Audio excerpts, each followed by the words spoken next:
Welcome to UPSC universe.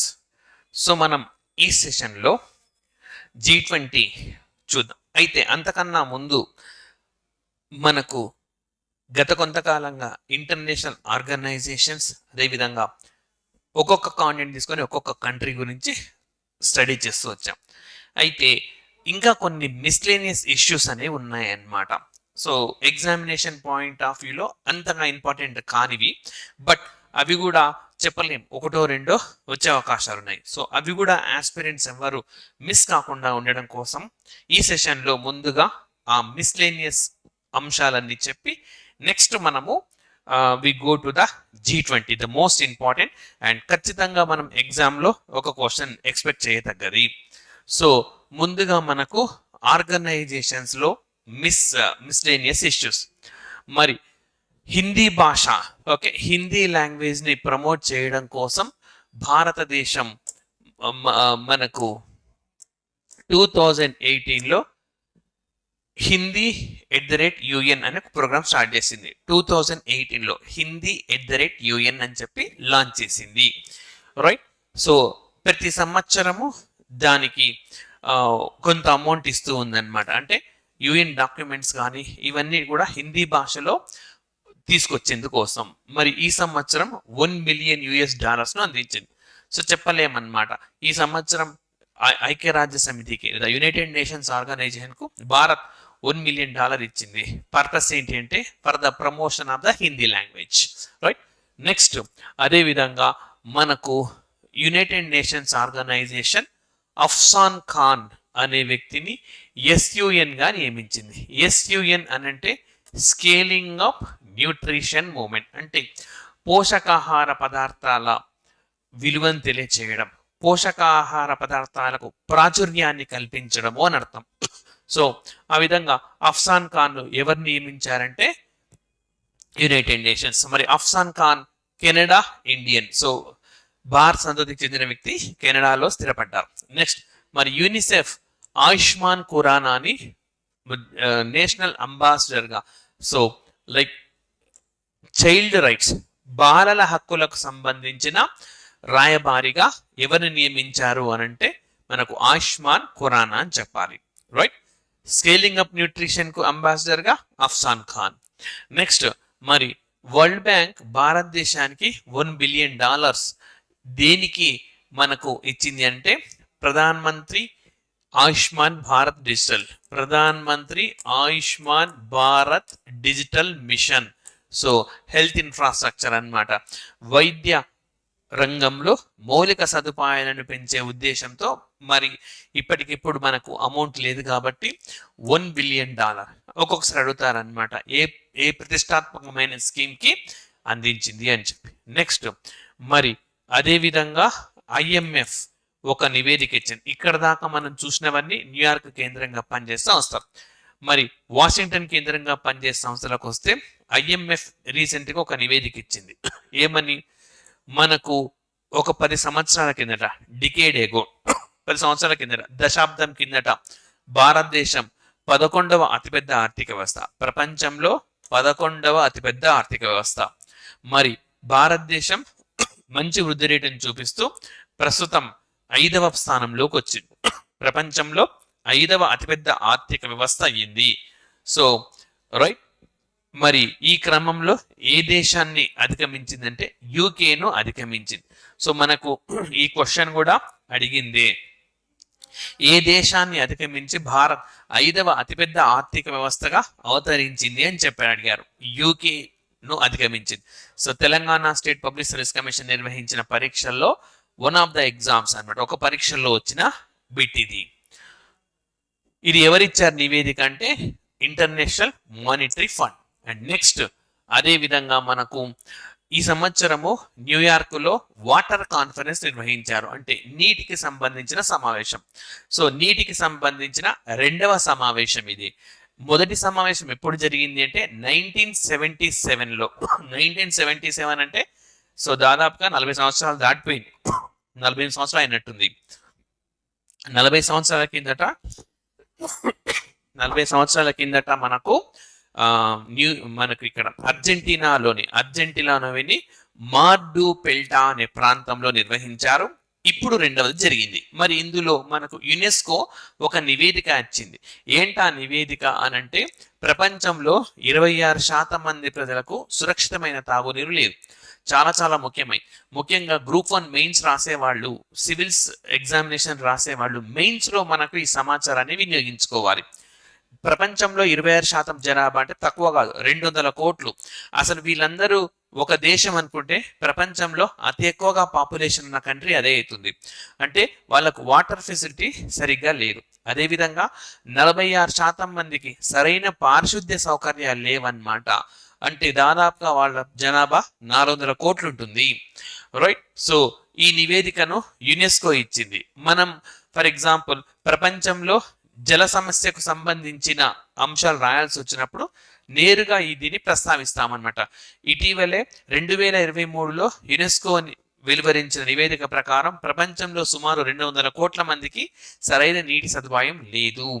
ఈ 4 కోట్ల మంది ప్రజలకు, 350 కోట్ల నుంచి 400 కోట్ల మంది మధ్య ప్రజలకు సరైన శానిటేషన్ ఫెసిలిటీస్ అనమాట, పారిశుద్ధ్య సౌకర్యాలు అనేవి లేవు అని చెప్పి రాసుకోవచ్చు. నెక్స్ట్ మరి అదేవిధంగా మనకు యునైటెడ్ స్టేట్ రైట్ యునెస్కో నుంచి అమెరికా మనకు 2017 నిష్క్రమించింది. 2017లో యునెస్కో నుంచి 2 దేశాలు వెళ్ళిపోయినాయి నిజానికి, అమెరికా, ఇజ్రాయిల్. అమెరికా మళ్ళీ తాజాగా చేరిపోయింది, రిటర్న్ వచ్చేసింది అనమాట. సో అడుగుతారు మనకు, ఇటీవలే గతంలో 2017లో నిష్క్రమించి తిరిగి యునెస్కోలో చేరిన దేశం ఏది అని అడుగుతాడు, అమెరికా దేశము. అండ్ నెక్స్ట్ అదేవిధంగా మనకు యునెస్కో విద్యకు సంబంధించి ఒక సమాచారం ఇచ్చింది. సో గ్రూప్ 1 మెయిన్స్ రాసేవాళ్ళు ఈ సమాచారాన్ని వినియోగించుకోవచ్చు. ఎందుకంటే గా ఈ మధ్య కాలంలో ఎడ్యుకేషన్ లో మనకు మొబైల్ ఫోన్ లేదా సెల్ ఫోన్ ఒక భాగం అయిపోయింది. చాలా మేరకు ఇప్పుడు క్లాస్ చూస్తున్న వాళ్ళు కూడా యూట్యూబ్ లో మొబైల్ ఫోన్లోనే చూస్తూ ఉంటారు. సో ల్యాప్టాప్ యూజ్ చేసే తక్కువే. అయితే ఈ మొబైల్ ఫోన్లు ఇక్కడ ఈ క్లాస్ వస్తున్న వాళ్ళందరూ సీరియస్గా కాంపిటేటివ్ ఎగ్జామినేషన్స్ ప్రిపేర్ అయ్యే వాళ్ళు, మంచిది చెడేది విచక్షణ ఉన్న వాళ్ళు కాబట్టి ప్రాబ్లం లేదు. అయితే చిన్నపిల్లలకు అవేం తెలియవు కాబట్టి చిన్నపిల్లలకు ఈ సెల్ ఫోన్ల విద్యను నేర్పించడం అన్నది ఏదైతే ఉందో అది వాళ్ళ హెల్త్ పైన, ఫిజికల్ హెల్త్ పైన, అంటే భౌతికంగా వారి శరీరం పైన, వారి మానసిక ఆరోగ్యం పైన, సైకలాజికల్ హెల్త్ పైన కూడా ప్రభావం చూపుతుంది అని చెప్పి యునెస్కో మనకు నివేదిక ఇచ్చింది. రైట్. నెక్స్ట్ అదేవిధంగా యునెస్కో తెలంగాణతో అగ్రిమెంట్ కుదుర్చుకున్నది. ఏ అంశానికి సంబంధించింది అంటే ఎథిక్స్ ఇన్ ఏఐ, అంటే ఆర్టిఫిషియల్ ఇంటెలిజెన్స్, కృత్రిమ మేధాను వినియోగించడంలో నైతిక విలువలకు సంబంధించి తెలంగాణ ప్రభుత్వం అదేవిధంగా యునెస్కోలు ఒప్పందాన్ని కుదుర్చుకున్నాయి. నెక్స్ట్ అదేవిధంగా మరి ఓకే, ఇది మొబైల్ ఫోన్స్ కు సంబంధించి ఇంతకుముందు కవర్ చేసాం. అండ్ నెక్స్ట్ అదేవిధంగా ఇంటర్నేషనల్ ఆర్గనైజేషన్ ఫర్ మైగ్రేషన్, దీనికి ఇది జెనీవా కేంద్రంగా పనిచేసే సంస్థ. దీనికి అమీ పోప్ అనే మహిళ నేతృత్వం వహిస్తుంది. ఈ ఆర్గనైజేషన్ కు నేతృత్వం వహిస్తున్న తొలి మహిళ ఈమె. మరి ఈ ఆర్గనైజేషన్ ఎందుకు వార్తల్లో ఉంది అని అంటే, మరి ఆఫ్ఘనిస్తాన్ దేశంలో 79% మంది ప్రజలకు సరైన వాటర్ లేదు, అత్యవసరాలు పొందడం లేదు, అంటే టాయిలెట్స్ లేవు, అదేవిధంగా ఆహార పదార్థాలు కూడా వారికి లేవు. చాలా దుర్భరమైన పరిస్థితిని ఆఫ్ఘనిస్తాన్ ప్రజలు ఎదుర్కొంటున్నారు. మరోవైపు ఆ దేశంలో ప్రజాస్వామ్య ప్రభుత్వం లేదు. సో అధికారాన్ని తాలిబాన్లు చేజిక్కించుకున్నారు. ఈ నేపథ్యంలో మనం ఆఫ్ఘనిస్తాన్ పైన లేదా తాలిబాన్ల పైన లేదా ఉగ్రవాదుల పైన కోపాన్ని చూపెట్టడం అని అంటే ఈ ఆఫ్ఘనిస్తాన్ ప్రజల పైన చూపెట్టడం, అమాయకులైన ఈ ప్రజలను రక్షించాల్సిన అవసరం ఉంది అని చెప్పి మనకు నివేదిక ఇచ్చింది. నెక్స్ట్ మరి 20వ ఏషియన్ ఇండియన్ ఎకానమిక్ అంటే ఆర్థిక మంత్రుల సమావేశం. ఏషియన్ అంటే association of south east Asian nations, ఆగ్నేయ ఆసియా దేశాల సమాఖ్య. వీరి సమావేశం మనకు ఇండోనేషియాలోని సెమరంగ్ అనే ప్రాంతంలో జరిగింది. మరి భారతదేశం ఏషియన్ దేశాల మధ్య ప్రస్తుతం ఉన్న వాణిజ్యాన్ని రెండింతలు చేయాలని చెప్పి ఈ సమావేశం సందర్భంగా ఇరుపక్షాలు కూడా నిర్ణయించినాయి. అండ్ నెక్స్ట్ అదేవిధంగా మరి జర్మనీ దేశాల వారీగా చూస్తే కూడా కొన్ని ఇష్యూస్ ఉన్నాయి. జర్మనీ దేశం లైక్ 25 గ్రాముల మేరకు లేదా 3 చెట్లు పెంచున్న వరకు కెన్నబీస్ పెంచుకోవడానికి అనుమతించింది. కెన్నబీస్ అని అంటే గంజాయి అని అర్థం, మత్తు పదార్థాలు. సో ఈ కెన్నబీస్ ను మామూలుగా ప్రతి దేశం బ్యాన్ చేస్తూ ఉంటాయి, రైట్. అయితే ఇవేంటనంటే మోతాదు మించితే శరీరానికి మంచిది కాదు, లిమిట్ లోపల తీసుకుంటే మంచిది. సో ఆ లిమిట్ ను పెడుతూ జర్మనీ అనుమతించింది.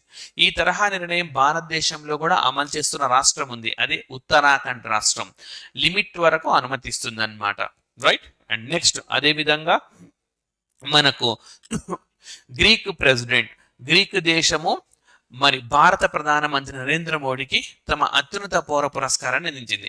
ఈ సంవత్సరం భారత ప్రధానమంత్రి నరేంద్ర మోడీ గారికి అత్యున్నత పౌర పురస్కారాలు ఫ్రాన్స్ దేశం ఇచ్చింది, గ్రీక్ దేశం ఇచ్చింది, పప్వా న్యూగిని ఇచ్చింది, ఫిజీ దేశం కూడా ఇచ్చింది. అదేవిధంగా మరి భారతదేశము ఆర్టెమిస్ అకార్డ్స్ తో సంతకం చేసింది. ఇందులో సంతకం చేసిన 27వది మన భారతదేశం అన్నమాట. మరి ఇది దేనికి సంబంధించింది అనమంటే లైక్ అంతరిక్షంలో ప్రయోగాలకు సంబంధించింది అనమాట. సో నాసా చేపట్టిన ఈ ప్రయోగాలకు కానీ వీటికి సంబంధించి సహాయం వివిధ దేశాలను సహాయం కోరుతూ ఉంటుంది. అండ్ నెక్స్ట్ అదేవిధంగా మనకు లామా కోడ్ లామా అని చెప్పి మెటా సంస్థ ఒక కృత్రిమ మీద ఓకే కంప్యూటర్ కోడ్ రైటింగ్ చేయడానికి కోడ్ లామాను క్రియేట్ చేసింది. సింపుల్ గా చెప్పాలంటే ఇప్పుడు సాఫ్ట్వేర్ ప్రోగ్రామింగ్ ఎవరు చేస్తారు, మనుషులే చేస్తూ ఉన్నారు, వాళ్ళనే మనం సాఫ్ట్వేర్ ఇంజనీర్లు అంటున్నాం. ఇప్పుడు కోడింగ్ చేసేది ఆర్టిఫిషియల్ ఇంటెలిజెన్స్ అనమాట, కోడ్ లామా తనే కోడింగ్ చేయగలదు. నిజానికి ఇది కానీ సక్సెస్ అయితే సాఫ్ట్వేర్ ఇంజనీర్ల ఉద్యోగాల భవిత కూడా ప్రశ్నార్థకంగా మారే అవకాశం ఉంది, రైట్. నెక్స్ట్ అదేవిధంగా మనకు గూగుల్ సంస్థ కొత్త చాట్ బోట్ ను అందుబాటులోకి తెచ్చింది, దాన్ని బిఆర్డి బర్డ్ అంటారు. మనకు చాలా ఇంపార్టెంట్ ఇది. ఇటీవలి కాలంలో బిఆర్డి బర్డ్ అనే వార్తల్లో ఉంది. ఇది ఏ కంపెనీకి సంబంధించింది అడుగుతాడు, గూగుల్ సంస్థకు సంబంధించింది, రైట్. నెక్స్ట్ అదేవిధంగా మనకు ఎలాన్ మాస్క్ ట్విట్టర్ ను కొన్న సంగతి తెలిసిందే. మరి ట్విట్టర్ పేరుని మార్చేశారు, దీనికి ఎక్స్ అని పేరు పెట్టారనమాట, రైట్. సో ఈ విధంగా ఈ అంశం కూడా మనకు వార్తల్లో ఉంది. అండ్ నెక్స్ట్ మరి భారతీయ అమెరికన్ ఎకానమిస్ట్ రాజ్ చెట్టి, ఈయనకు హార్వర్డ్ యూనివర్సిటీ అత్యున్నతమైన పౌర పురస్కారాన్ని అందించింది. అదేవిధంగా లీసా ఫ్రెంచెట్టి అనే మహిళ అమెరికా నావికా దళానికి నేతృత్వం వహించనుంది. సో అమెరికా నావికా దళానికి నేతృత్వం వహించనున్న తొలి మహిళ ఎవరు అంటే మనకు లీసా ఫ్రెంచెట్టి. నెక్స్ట్ అదేవిధంగా నిషా బిస్వాల్ మరి భారత సంతతికి చెందిన వ్యక్తి. ఈయన యుఎస్ ఫైనాన్స్ ఏజెన్సీకి డిప్యూటీ చీఫ్ ఎగ్జిక్యూటివ్ ఆఫీసర్ అయ్యాడు. సో ఇంత పెద్ద పదవిని చేపట్టిన భారత సంతతికి చెందిన తొలి వ్యక్తి. నెక్స్ట్ జస్టిస్ నుస్రత్ చౌదరి, ఈమె అమెరికన్ ఫెడరల్ జడ్జిలో అపాయింట్ అయ్యారనమాట. అంటే అమెరికా దేశపు అత్యున్నత కోర్ట్ అనమాట అది, నుస్రత్ చౌదరి. సో ఈ పదవిని చేపట్టిన తొలి ఇస్లాం మతానికి చెందిన మహిళ ఆమె. నెక్స్ట్ మరి హైదరాబాద్ లో పైగా టోమ్స్ పునరుద్ధరణకు భారీ ఎత్తున ఆర్థిక సాయం చేసిన దేశం ఏది అని అంటే అమెరికా దేశము భారీ ఎత్తున ఆర్థిక సాయం చేసింది. మరి అమెరికా దేశానికి ఏం అవసరం, పైగా టోమ్స్ ని రిపేర్ చేయాల్సిన అవసరం ఏంటి అంటే నిజానికి 2008లో అంటే ఉమ్మడి ఆంధ్రప్రదేశ్లో ఈ అమెరికా రాయబార కార్యాలయాన్ని పైగా టోమ్స్ లోని ఎస్టాబ్లిష్ చేశారు. అప్పటి నుంచి అక్కడే కొనసాగుతా ఉన్నది. అయితే ఇటీవలి కాలంలో అమెరికా తన ఈ కార్యాలయాన్ని ఏదైతే ఉన్నదో దాన్ని ఫైనాన్షియల్ టెక్ సిటీ హైదరాబాద్ లో హైటెక్ సిటీకి సమీపంలో నిర్మించిన ఫిన్టెక్ సిటీ అన్నమాట, అక్కడ కొత్త భవనాన్ని నిర్మించుకుంది. సో ఈ నేపథ్యంలో అక్కడికి తరలిపోతుంది. ఇప్పటిదాకా ఉన్న కార్యాలయం కాబట్టి వాటిని బాగు చేయడం కోసం నిధులను కేటాయించింది. నెక్స్ట్ నవీన్ జిందాల్, చాలా ఇంపార్టెంట్ పర్సనాలిటీ. మరి ఈ నవీన్ జిందాల్ ఈయన హార్వర్డ్ యూనివర్సిటీ ఆఫ్ టెక్సాస్ లో చదువుకున్నారు. ఆయనకు గౌరవ డాక్టరేట్ ను ఇచ్చింది. సో ఇంకొక ప్రత్యేకత కూడా ఉంది. ఈ నవీన్ జిందాల్ పేరు మీద అమెరికాలో ఒక ఎంబీఏ కాలేజ్ ఉంది. ఒక వ్యక్తి మీద ఎంబీఏ కాలేజ్ ఉండడం అమెరికాలో ఇదే మొదటిసారి. అది కూడా యూనివర్సిటీ ఆఫ్ టెక్సాస్ వాళ్ళ రికగ్నైజేషన్ పొందింది ఇది కూడా. సో ఈ అవార్డు ఈ ఘనతను ఆయన ఒకరే దక్కించుకున్నారు. అంతేకాదు నవీన్ జిందాల్ ఈయన వల్లనే ఈ రోజు మనం అందరం కూడా జెండాను ఎగరవేయగలుగుతున్నాం. ఎందుకంటే నవీన్ జిందాల్ దాఖలు చేసిన కోర్టులోనే పతాకాన్ని ఎగురవేయడం, జాతీయ పతాకాన్ని ఎగురవేయడం అన్నది ఒక ఫండమెంటల్ రైట్ గా, ప్రాథమిక హక్కుగా కోర్టు తీర్పు చెప్పింది. అండ్ నెక్స్ట్ మరి మనకు బ్రెజిల్ దేశంలో అమెజాన్లో గిరిజనుల జాతులు ఉంటారనమాట. ఓకే, తమండువా అని చెప్పి. సో దీనికి సంబంధించి ఇంకొక ముగ్గురు మాత్రమే మిగులారు. అసలు ఎవరు లేరనుకున్నారు, బట్ ఒక ముగ్గురు కనిపించినారు. సో కాబట్టి జాతికి చెందిన వాళ్ళు ఇంకా ముగ్గురు ఉన్నారు అని చెప్పారు. అయితే వీళ్ళ సంఖ్యను పెంచడం కోసం బ్రెజిల్ ప్రభుత్వం ఎన్ని ప్రయత్నాలు చేసినా వాళ్ళు ఇతర జాతులకు సంబంధించిన వాళ్ళతో కలిసేందుకు విముఖంగా ఉన్నారనమాట. రైట్.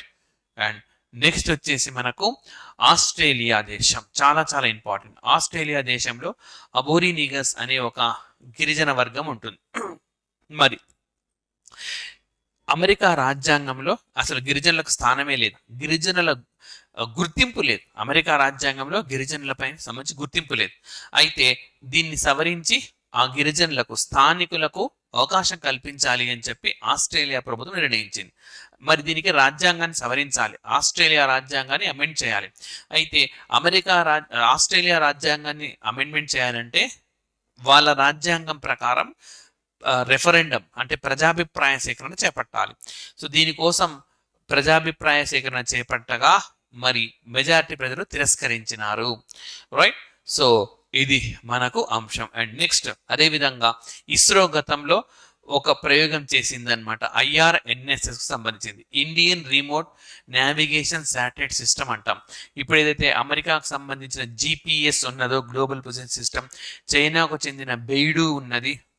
సో ఇలాంటి సిస్టమ్స్ ఏవి ఓకే ఈ లేకుండా అన్నమాట. ఇలాంటి సిస్టమ్స్ రైట్ మన సొంతంది ఒకటి వినియోగించుకోవాలని డెవలప్ చేసింది IRNSS.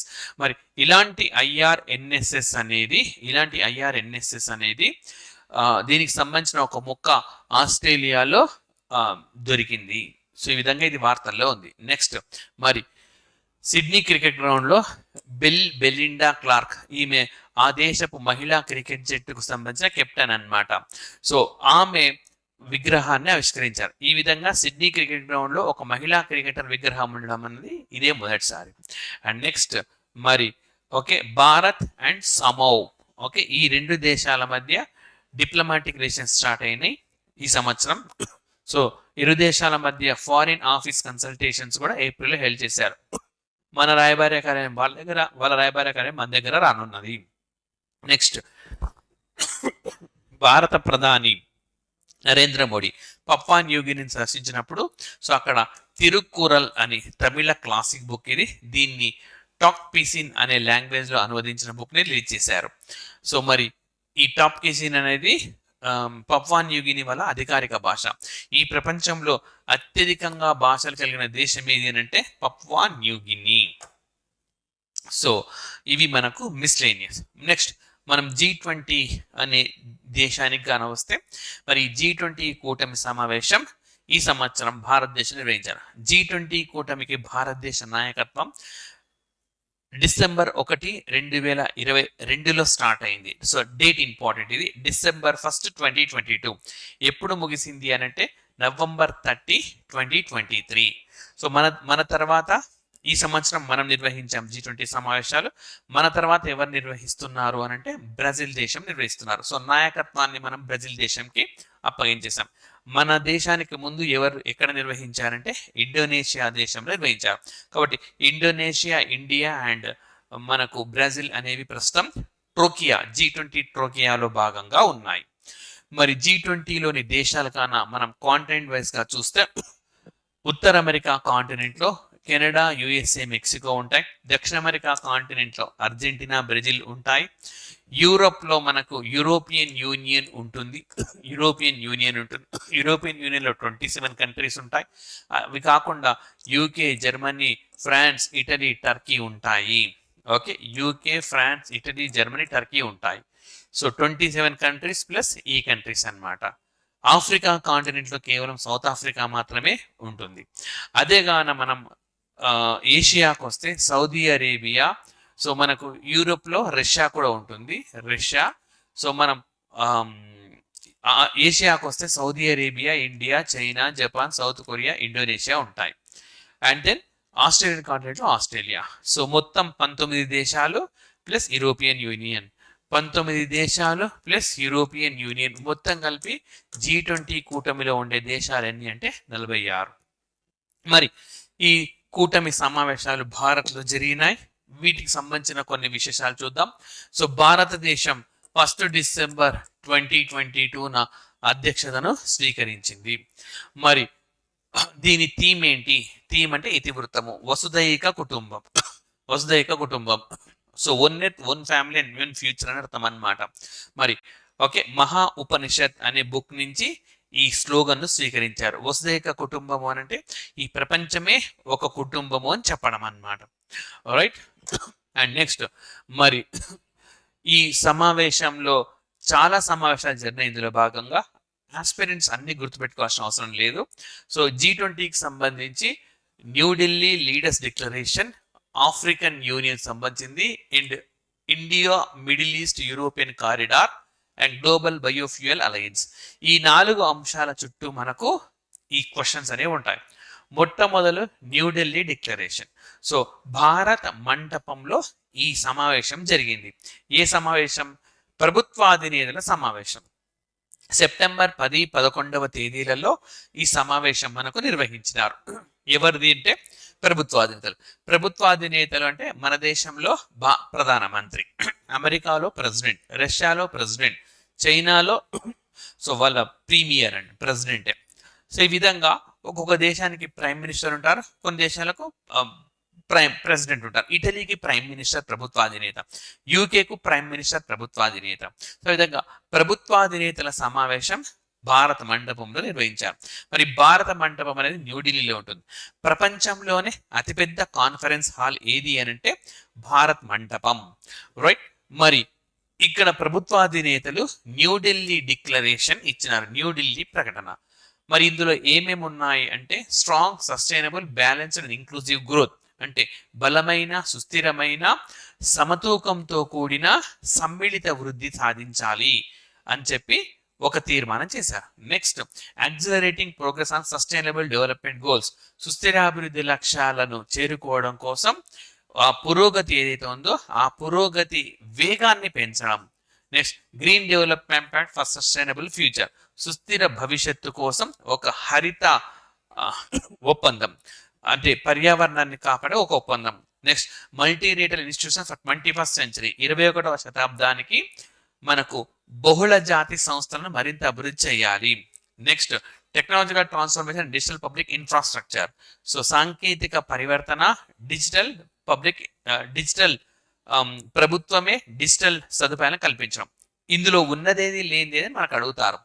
International taxation. So corporate కంపెనీలు వేరే వేరే దేశాల్లో పనిచేస్తున్నప్పటికీ ఒక ఉమ్మడిగా ఉండే పన్ను విధానం. Gender equality, empowering all women and girls, అంటే లింగ సమానత్వం సాధించడము, ఎట్ ద సేమ్ టైం మహిళల సాధికారత సాధించడం. Countering terrorism and money laundering, ఉగ్రవాదానికి వ్యతిరేకించడము అండ్ తప్పుడు పద్ధతుల్లో డబ్బులు సంపాదించడాన్ని నిరోధించడం. And more inclusive world create చేయడం, అంటే మరింత సమ్మిళిత వృద్ధిని సాధించే ప్రపంచాన్ని ఆవిష్కరించడం. రైట్. నెక్స్ట్, మరి సమావేశంలో అమెరికా ప్రతిపాదించింది India middle east Europe USA corridor. So మనకు ఇండియా ముంబైలో ఇది ప్రారంభమవుతుంది, గ్రీస్ వరకు అన్నమాట. సో మనకు మిడిల్ ఈస్ట్ అంటే మధ్య ప్రాచ్యము అని అర్థము. సో ఈ అరబ్ కంట్రీస్ ఏవైతే ఉంటాయో వాటిని మధ్య ప్రాచ్య దేశాలు అంటాం. ఆ ప్రాంతాలన్నిటి కలుపుకుంటూ మనకు ఓకే యూరప్ దాకా వెళ్తాం అన్నమాట. సో ఈ కనెక్టివిటీ అనేది ఉంటుంది, road connectivity, rail connectivity and water connectivity. So China చేపట్టిన బెల్ట్ అండ్ రోడ్ ఇనిషియేటివ్ లో ఇది భాగం అని చెప్పి అంటే చైనా ప్రారంభించిన belt and road initiative counter అన్నమాట ఇది. సో మనం కూడా అలాంటిది ఒక డెవలప్ చేయాలి అని చెప్పి, సో ఆల్రెడీ మనకు ముంబై అనేది ఐఎన్ఎస్టిసిలో భాగం. ఐఎన్ఎస్టిసి అంటే మనకు like north south international transport corridor అని అర్థం. సో ముంబై నుంచి చహబర్ పోర్టు గుండా రష్యా వరకు కలిపే మార్గం అది. అలాంటి మార్గం ప్యారలల్ గా ఇటువైపు డెవలప్ చేయడం ద్వారా సో ఆయిల్ అంటే సరఫరా కానీ ఇతర వస్తు సరఫరా కానీ ప్రత్యామ్నాయ మార్గాలు బాగా డెవలప్ చేసుకోవచ్చు అని చెప్పి నిర్ణయించినాయి. సో ఆ విధంగా India middle east Europe corridor ఒకటి, యుఎస్ఏ కారిడార్ ఒకటి ఉంది. మరి బయోఫ్యూయల్ అలయన్స్ అంటే జీవ ఇంధన కూటమి అని అర్థము. సో ఈ కూటమిని భారత్, బ్రెజిల్, సౌత్ ఆఫ్రికాలు కలిసి ఏర్పాటు చేశాయి. Bharat, Brazil, America, India, Brazil, USA కలిసి ఏర్పాటు చేశాయి. మరి ఇందులో మనకు మోస్ట్ ఎక్స్పెక్ట్ చేసే క్వశ్చన్ ఏంటంటే ఇందులో చేరిన దేశం ఇది, చేరని దేశం ఇది అడుగుతాడు. చేరనిది మరి ఏసియా నుంచి సింగపూర్, బంగ్లాదేశ్, యుఏఈ చేరాయి. సింగపూర్, బంగ్లాదేశ్, యుఏఈ చేరాయి. ఆఫ్రికా నుంచి మారిషస్ చేరింది. యూరప్ నుంచి ఇటలీ చేరింది. నార్త్ అమెరికా నుంచి యుఎస్ఏ చేరింది. సౌత్ అమెరికా నుంచి అర్జెంటీనా, బ్రెజిల్ చేరాయి. సో జీవ ఇంధన ప్రపంచ కూటమి, గ్లోబల్ బయోఫ్యూయల్ అలయన్స్ అన్నమాట. రైట్. మరి మనకు G20 సమావేశాలు భారత్లో ముగిసినాయి. మరి ఈ G20 సమావేశ సందర్భంగా భారతదేశంలో సచివాలయం ఏర్పాటు చేశారు. సచివాలయానికి భారత ప్రధానమంత్రి నరేంద్ర మోడీ నేతృత్వం వహించారు. మరి ఇందులో సభ్యులుగా ఆర్థిక శాఖ మంత్రి నిర్మలా సీతారామన్ గారు, హోంశాఖ మంత్రి అమిత్ షా, అదేవిధంగా విదేశాంగ శాఖ మంత్రి జయశంకర్ ఉన్నారు. G20 షెర్పాగా మనకు అమితాబ్ కాంత్ వ్యవహరించారు. మొట్టమొదలు శక్తికాంత్ దాస్ ఉండేవారు. ఆయన ఫైనాన్స్ కమిషన్ సభ్యుడయ్యారు. ఆ తర్వాత ఆర్బీఐ గవర్నర్ అయినారు. సో ఆ విధంగా శక్తికాంత్ దాస్ మొదలు షెర్పాగా ఉన్నారు. ఆయన తర్వాత పీయూష్ గోయల్ కేంద్ర మంత్రి ఉన్నారు. సో అమితాబ్ కాంత్ని తర్వాత నియమించారు. అండ్ అదేవిధంగా G20కి మనకు కోఆర్డినేటర్గా హర్షవర్ధన్ శ్రింగ్లా వ్యవహరించారు. అండ్ అదేవిధంగా మనకు G20 ఓకే బిజినెస్ 20కి టాటాకు చెందిన చంద్రశేఖర్ నేతృత్వం వహించారు. అదేవిధంగా సివిలియన్ 20కి మనకు మాతా అమృతానందమయ్యి నేతృత్వం వహించినారు. రైట్. సో ఈ విధంగా మనకు ఉన్నాయి. మరి అదర్ ఇష్యూస్ కాన చూస్తే భారత్ మండపంలో ప్రభుత్వాధినేతల సమావేశం జరిగిన సంగతి తెలిసింది. సో అక్కడ నరేంద్ర మోడీ అందరు నాయకులను ఆహ్వానించినారు. అక్కడ మనకు కోనార్క్ టెంపుల్ రెప్లికా ఉన్నది. అంటే వెనక వైపు కోనార్క్ టెంపుల్ ముద్ర ఉంటుంది. రైట్. మనకు పోయిన సంవత్సరం అంటే 2022లో ఇంటర్పోల్ సమావేశం జరిగింది, 90వ సమావేశం భారత్లో. దానికి కూడా కోనార్క్ టెంపుల్ లోగోగా పనిచేసింది. నెక్స్ట్ మరి ద్రౌపది ముర్ము గారు G20 ప్రభుత్వాధినేతందరికీ విందిచ్చారు వాళ్ళ గౌరవార్థం. సో అక్కడ మనకు నలంద మహావీర ఇమేజ్ ఏర్పాటు చేశారనమాట. రైట్. అండ్ అదే విధంగా మనకు ఈ G20 సమావేశం సందర్భంగా లంబని ఐటమ్స్, కర్ణాటకలో లంబని ఐటమ్స్ ప్రదర్శించినారు. రైట్. అండ్ ఒకే చోట దాదాపుగా 1700 ఐటమ్స్ ప్రదర్శించినారు. సో ఇది ఒకే చోట ఇన్ని వస్తువులు ప్రదర్శించడం అన్నది గిన్నిస్ రికార్డ్ ఒకటి క్రియేట్ చేసింది. రైట్. మరి G20 సమావేశం పాల్గొనేందుకు వచ్చిన అతిథులందరూ క్యాష్ పేమెంట్ సంబంధించి ఇబ్బందులు పడకుండా ఎబిక్స్ క్యాష్ లిమిటెడ్ ఇది యూపీఐని అందించింది. అంటే మనం ఏ విధంగా గూగుల్ పే లేదంటే పేటిఎం ఇవి పే చేస్తా ఉన్నామో సేమ్ అదే విధంగా యూనిఫైడ్ పేమెంట్స్ ఇంటర్ఫేస్ ని ఇది అందుబాటులో వచ్చింది. ఫారిన్ నేషనల్స్ వాళ్ళందరూ కూడా దీన్ని వినియోగించుకున్నారు. అదేవిధంగా మనకు international institute for sustainable development ఒక నివేదికను రిలీజ్ చేసింది. ఏంటి ఆ నివేదిక అనంటే ప్రపంచంలో శిలాజ ఇంధనాలు అంటే అవి కీడు చేస్తాయి, పర్యావరణానికి మంచివి కావు. ఈ శిలాజ ఇంధనాలను విడుదల చేయకూడదని G20 దేశాలు పదే చెప్తున్నాయి. కానీ ప్రపంచంలో అతి ఎక్కువగా శిలాజ ఇంధనాలను వీళ్ళే రిలీజ్ చేశారు. వీళ్ళు చెప్పేది ఒకటి చేసేది ఒకటని సమావేశం సందర్భంగా వాళ్ళు ఒక డేటాను కూడా రిలీజ్ చేశారు. రైట్. సో నెక్స్ట్ అదే విధంగా మనకు తెలంగాణ రాష్ట్రం నుంచి చేరియాల్ స్కూల్ పెయింటింగ్. సో ఈ పెయింటింగ్ తో కూడిన కొన్ని రకాల వస్తువులను G20 ప్రభుత్వాధినేతల కొంతమంది వాళ్ళ ఓకే మిస్సెస్ భార్యలతో వచ్చారు, వాళ్లకు గిఫ్ట్ గా అందజేశారనమాట. అదేవిధంగా మనకు ministry of information and broadcasting secretary Apurva Chandra వీరు పీపుల్స్ G20 అని ఒక ఈ బుక్ రిలీజ్ చేశారు. రైట్. సో భారతదేశంలో G20 సమావేశ కాలంలో ఎలాంటి డెవలప్మెంట్స్ మనం ఏమేమి అందుబాటులోకి తెచ్చాము అని చెప్పి తీసుకొచ్చారు. అండ్ అదేవిధంగా మనకు సమావేశం సందర్భంగా Bharat the mother of democracy అనే ఒక పోర్టల్ ని కూడా అందుబాటులో ఇచ్చారు. అంటే ప్రపంచ ప్రజాస్వామ్యాల మాత భారతదేశము అని చెప్పి వాళ్ళు తీసుకొని వచ్చినారు. అదేవిధంగా మనకు భారత్ మంటపం వద్ద ప్రపంచంలోనే అత్యంత ఎత్తైన నటరాజస్వామి విగ్రహాన్ని ఆవిష్కరించినారు. ఓకే, సో మరి దీనికి రాధాకృష్ణన్ స్థపతి శిల్పకారుడుగా ఉన్నారు. అదేవిధంగా మనకు okay world tourism organisation G20 tourism and SDG dashboard ని ఏర్పాటు చేసింది. అదేవిధంగా ఓకే 18th G20 సమ్మిట్ మనకు 10th సెప్టెంబర్ నాడు ముగిసింది. అండ్ భారతదేశం ఈ నాయకత్వాన్ని బ్రెజిల్ దేశానికి అందించింది. రైట్, సో 9, 10, 11 ఈ 3 రోజుల పాటు మనకు ప్రభుత్వాధినేతల సమావేశాలు అనేవి జరిగినాయి అన్నమాట. సో ఇవి కంప్లీట్గా ఇంటర్నేషనల్ న్యూస్ ఇష్యూస్. సో జనవరి నుంచి నవంబర్ దాకా మీకు యూపీఎస్సీ యూనివర్స్ అందించింది. నెక్స్ట్ మనం జాతీయ అంశాలను కూడా ఆస్పిరెంట్స్ కోసం అందిస్తాం. Thank you very much.